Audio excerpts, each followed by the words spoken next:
So now that we're still in the middle of Christmas, the greeting that we share is Christ is born, to which the response is glorify him, or in Slavonic, Christos rozdayetsya, to which the response is Slavite Yoho. Anybody say Slavite Yoho? Slavite. Christos rozdayetsya. Christ is born. Glorify. Christos rozdayetsya. Christ is born, and we're still celebrating that wonderful fact. St. Paul in the epistle reminds us that because Christ is born, because Christ came, we are all heirs, heirs of God. We are all family of Jesus. And that is something that we celebrate today as we commemorate the righteous Joseph, Jesus' foster father, and St. James, Jesus' half-brother. And the good news is that we are also part of his family. As St. Paul says, he's adopted us. He's made us heirs, that we belong to that family. However unworthy we are, we belong to that family. In the Gospel, we hear St. Matthew quoting the prophet Hosea when he says that when Israel was a child, I loved him, and out of Egypt I have called my son. You and I are also children that are loved, and that whatever Egypt may be is a place of exile, is a place, ultimately, God calls us out of. But today, Egypt is a feast, at least in the Coptic Church. The Coptic Church celebrates this triumphal entry, so to speak, of the Lord into their own land, into Egypt. And this is the Coptic icon of the Holy Family traveling down the Nile, right past the pyramids. And you can see St. Joseph, and in some icons you'll see James as well, but not in this one. And it's wonderful that Egypt, which was this place that, as one of the fathers put it, was so stubborn against God, so full of darkness and idolatry, that it used to be Egypt that was planning to kill God's chosen people through Pharaoh. Now Egypt becomes a place of refuge. And this was all foretold by the prophet Isaiah, who talked about a day when the Lord would be known to Egypt. The Egyptians will know the Lord in that day and will make sacrifice and offerings. And the Lord of hosts shall bless them, saying, Blessed be Egypt, my people. One day, a Bible was found floating down the Nile, open to that passage in Isaiah chapter 19. And the Copts see it as a huge miracle. You can go to Egypt and see this Bible in a bulletproof case somewhere. Because even Egypt can be called blessed. Even Egypt can be called my people. And so there's hope for all of us. One of the fathers says that Christ went into Egypt and God sent him there so that the Egyptians might receive the hope of salvation. How great was God's compassion shown in his coming to Egypt. And St. John Chrysostom says this, isn't it remarkable that while Israel plots against Christ and seeks to murder him, it's Egypt that receives and preserves him. This is reminiscent, he says, of the patriarch Jacob, who also found safety in Egypt, prefiguring the coming of our Lord there. We know also that the patriarch Joseph found a place of safety and a place of prosperity in Egypt. And St. John Chrysostom says that by coming there, Christ sanctified the whole of the country. He says, as the firstborn, he enters Egypt this day, that he may end the mourning over her ancient grief, He's talking about the firstborn sons who died as a result of the greatest plague. He comes, he enters, that he may dissolve that ancient sorrow, and instead of plagues, bring joy. In place of night and darkness, he brings the light of salvation. He has therefore entered the land of Egypt, who of old made her rivers red. But now he grants the flowing river the power to give salvation and cleanse their stains and afflictions through baptism with the power of his Holy Spirit. He went into Egypt and filled religious souls with the knowledge of God, and disposed that the river should nourish martyrs more numerous than its many reeds. There were indeed many, many, many martyrs in the land of Egypt. And St. John Chrysostom goes on to say, and now, should you travel to the land of Egypt, you will find the solitudes and deserts there more wonderful than any paradise. For thousands of choirs of angels in human form, nations of martyrs, hosts of virgins, the whole evil dominion of the demons cast down, and the kingdom of Christ resplendent. Everywhere throughout that land of Egypt may be seen the army of Christ, and the flocks of the King, and the way of life of the heavenly kingdom. Heaven itself, with all the splendor of the stars, is not as splendid as the solitudes of Egypt, which spread out before us in every direction, the dwelling place of her contemplatives.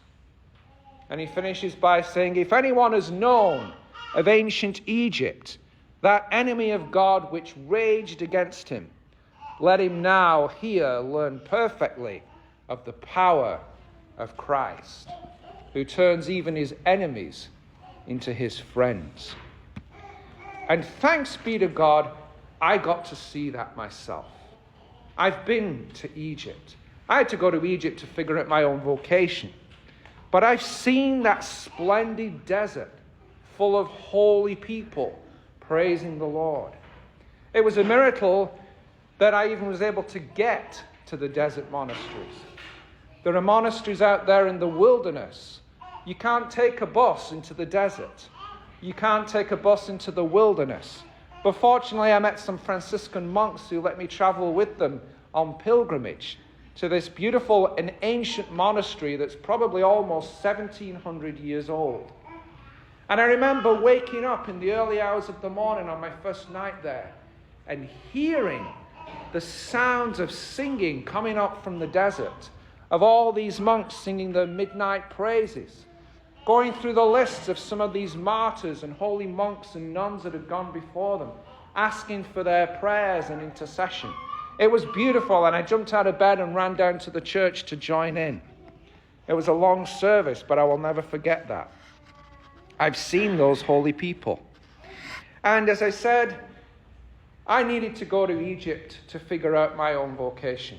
I thought that I really maybe have been called to the Coptic rite, because before I studied theology, I studied Egyptology. And I guess you all know the answer to that question by now. I wasn't called to the Coptic rite, but I didn't know that at the time. And so I literally had to go to Egypt to figure it out. But in spite of my time in the desert, when I'd really hoped that the Lord would give me some revelations to my future, show me what to do, when I came back home, I realized I'd not heard anything, or so I thought. I'd not heard that booming voice from on high saying, Adam, be a priest, go to seminary. It didn't happen like that at all, and I was really disappointed. And thinking, crumbs, Lord, I wish I was calling the vocations director. I really wish I was filling out that whole packet of paperwork to go to seminary. I really wish I was doing all that. I really wish God had told me, go to seminary, call the vocations director, fill out that paperwork finally. And then I realized that God had been speaking to me after all. Because while I was in Egypt, I've been reading a book on Ignatian discernment that tells us God doesn't speak with a booming voice, hey, you down there, do this. He speaks through our hearts, where he already lives. because he's made us family. He's made us son and daughter and friend. So he's already in us, speaking through our hearts. And thinking to myself, I really wish I was filling out that paperwork. I really wish I was calling the vocations director. The penny dropped. So I picked up the phone, called him up, picked up the packet of papers, filled them in. I had 4 days to write this long paper before a deadline that I knew nothing about, but it all worked out. And to seminary I went, and you know the rest of the story. So Egypt was special to me and always will be. But I think Egypt represents for us sometimes, as well as something that God calls us out of, a place of sin and a place of darkness. It also represents, especially today, it represents a place of safety. It represents a place somewhere where you can go to be safe from your enemies. Whatever the King Herods are in your life that are seeking to destroy your life, God will provide you a place of safety, a place of nourishment, a place of retreat, or a place in the desert where you can hear him speak to you clearly, even if the way he chooses to speak to you is quite unexpected. And that is a blessing that God gives us. And Egypt, to this day, commemorates the fact that Jesus went there. In fact, almost every village in Egypt has its own story of the Holy Family came here as well. And you can follow on a map the whole journey that the Holy Family took around the country as they were pursued by Herod's soldiers. It was not all plain sailing, so to speak. Being chased by a couple of soldiers around an entire country is going to make you nervous. It's going to make you anxious. And so the ancient traditions tell us Mary and Joseph were upset. They wept. It was difficult. They were robbed. They went without food. They started to have a go at each other. It's your fault. No, it's your fault. All that kind of thing that we all know so well.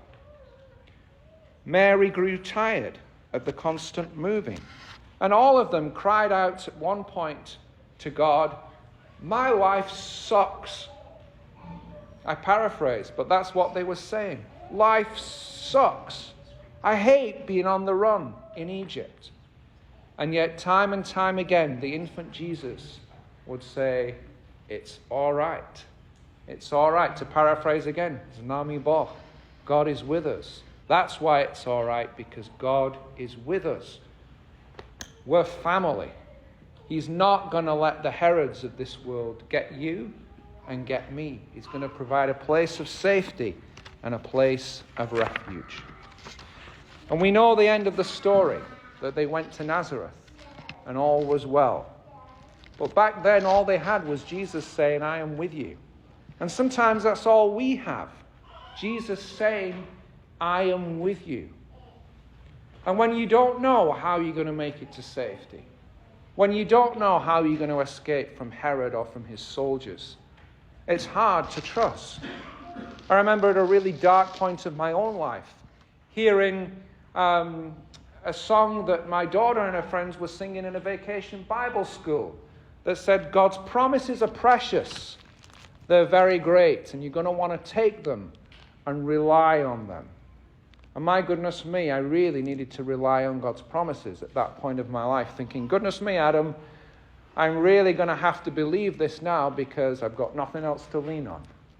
But God's promises are great, and they are precious, and you can rely on them. And the day will come for all of us when God calls his son, his daughter, and his friend out of exile, out of Egypt, and into the promised land. Because he is with us, God is with us, and Christ is born. Glorify. Christos rosdayetsya. Christ is born.